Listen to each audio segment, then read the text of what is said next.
जब से हम लोग सरकार में आए हैं, नक्सलवाद के साथ हमारे सुरक्षा बल के जवान मजबूती के साथ लड़ रहे हैं। लगातार ऑपरेशन हो रहा है और सफलता मिल रही है। और हम लोगों ने आह्वान भी किया है कि आप लोग हिंसा छोड़िए, गोली बारूद छोड़िए और विकास की मुख्यधारा से जुड़िए। आप लोगों के साथ सरकार न्याय करेगी, अच्छा आप लोगों को पुनर्वास देंगे और उसका भी नतीजा सामने है। काफी संख्या में नक्सली आत्मसमर्पण भी कर रहे हैं और लगातार ऑपरेशन चल रहा है। और अभी जो 3 दिनों तक ऑपरेशन चल रहा था उसमें हम समझते हैं कि ये अब तक का सबसे बड़ा ऑपरेशन है, क्योंकि इसमें इनका जो प्रमुख है नक्सलियों का महासचिव बोलते हैं बसवा राजू, उसको भी हमारे जवानों ने मार के गिराया है। और इसके मारे जाने से नक्सलवाद को एक बहुत बड़ा झटका लगा है। इनका एक तरह से कमर ही टूट गया है और बड़ी सफलता है।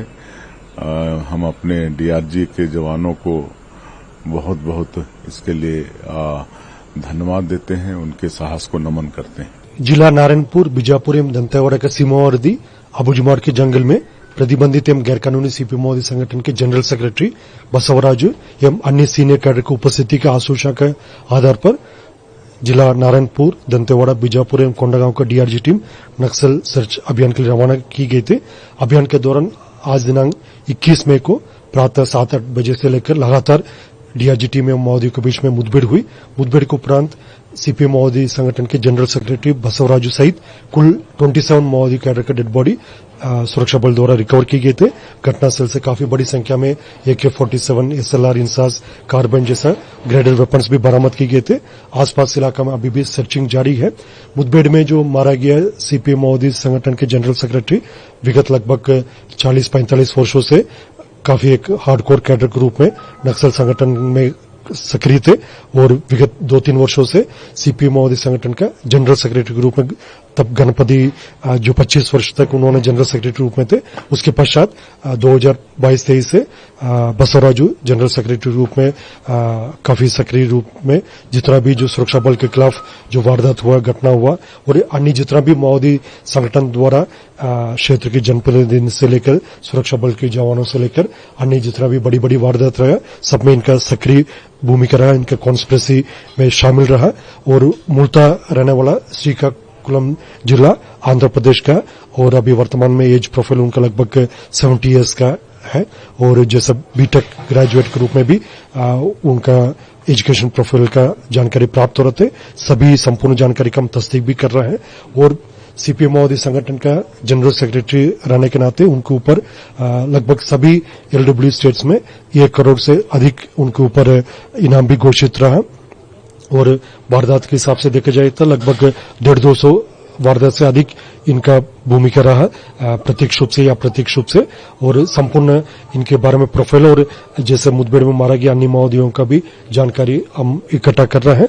इसकी विस्तृत जानकारी जैसा अतिरिक्त हमको पूरा संपूर्ण जानकारी मिल जाए उसके उपरांत हम जारी करेगा। सर एक्सपर्टीज क्या थी सर बसवराजू? क्योंकि विगत लगभग 40-45 वर्षों से सीपीएम माओवादी संगठन में जो सक्रिय रूप में कार्यरत थे और जैसा सेंट्रल मिलिट्री कमीशन का भी उन्होंने पूर्व में इंचार्ज रहा, उसी हिसाब से देखा जाए तो ये ऑर्गेनाइजेशन का कार्य के साथ साथ जो मिलिट्री एक्शन है, जो PLG गुरिल्ला एक्शन में भी इनका सक्रिय भूमिका रहा। आईडी से लेकर जितना भी जो माओवादियों का जो गुरिल्ला टैक्टिक्स है इसमें भी उनका काफी एक महत्वपूर्ण इनका भूमिका रही विगत कई वर्षों से। और जैसा घटनाक्रम के हिसाब से देखा जाए तो मतलब एलडब्ल्यू स्टेट्स में लगभग सभी स्टेट्स में इनका प्रत्यक्ष रूप से या प्रत्यक्ष रूप से सभी घटनाक्रम में इनका भूमिका रहा। और खासतौर पर दंडकारण स्पेशल जोन कमेटी इलाका में उनका अधिकतम समय इनका प्रेजेंस रहा, उनकी गतिविधि रहा। और इस संबंध में संपूर्ण और प्रोफाइल हमको सभी अलग अलग एजेंसी से, अलग अलग स्टेट से भी हम इकट्ठा कर रहे हैं। जैसे जानकारी मिल जाए उसी हिसाब से हम एक डिटेल बुलेटिन भी जारी करेगा। सर, इतने बड़े कैडर को मारा है तो क्या फियर्स एक्सचेंज ऑफ फायर था? मतलब बहुत ज्यादा फायर सामने से भी था, और किस तरीके से जवानों ने सर उसका जवाब दिया? मुठभेड़ के संबंध में जो डिटेल जानकारी जैसा अभियान संपूर्ण होने के बाद हम जारी करें, क्योंकि अभी भी सर्चिंग अभियान जारी है। सुरक्षात्मक कारणों से हम सभी डिटेल्स अभी खुलासा नहीं कर सकता, लेकिन जैसे सीपीएम माओवादी संगठन के जनरल सेक्रेटरी जो पूरा संगठन का नंबर 1 कैडर है, जो पूरा देश में जो माओवादियों का सरगना है, यदि उनको मारा जाना तो मतलब निश्चित रूप से सुरक्षा बल द्वारा काफी बहादुरी से और टैक्टफुली इस अभियान को संचालित किए गए थे। और डीआरजी टीम्स का इसके पूर्व में भी जितना भी जो बस्तर संभाग के अंतर्गत जो अभियान संचालित हुआ है, इसमें कठिन भौगोलिक परिस्थिति के बावजूद कठिन जैसा जो क्षेत्र में और अनड्यूलेटिंग टेरेन है, घना जंगल है और वेदर का भी चैलेंजेस हमेशा रहते हैं, यदि तेज गर्मी रहते नहीं तो बरसात के सीजन रहते। इन तमाम चुनौती के बावजूद डीआरजी टीम्स ने इसके पूर्व में भी काफी उल्लेखनीय कार्य किया। और वर्ष 2024 में देखा जाए तो मतलब लगभग 6 दंडकारण स्पेशल जोनल कमेटी के कैडर्स का डेड बॉडी अलग अलग मुठभेड़ के पश्चात रिकवर किए गए थे। और काफी बड़ी संख्या में पीएलजीए कैडर्स का पीएलजीए कमांडर्स का डेड बॉडी रिकवर किए गए थे। लेकिन जो सीपीएम माओवादी संगठन का जो जनरल सेक्रेटरी को मार गिराना है सुरक्षा बल के लिए काफी एक निर्णायक जो अभी एक सफलता प्राप्त हुआ। और आने वाले समय में निश्चित रूप से इस बढ़त को हम और मजबूती से आगे बढ़ाते हुए जो माननीय प्रधानमंत्री महोदय, माननीय केंद्रीय गृह मंत्री महोदय, छत्तीसगढ़ के मुख्यमंत्री महोदय और छत्तीसगढ़ के उप मुख्यमंत्री महोदय गृह और डीजीपी सर से लेकर पुलिस मुख्यालय के सभी जो वरिष्ठ अधिकारी डीआरजी टीम के इस प्रकार का जो सराहना का काम को काफी बधाई एवं शुभकामनाएं भी दी गई थे।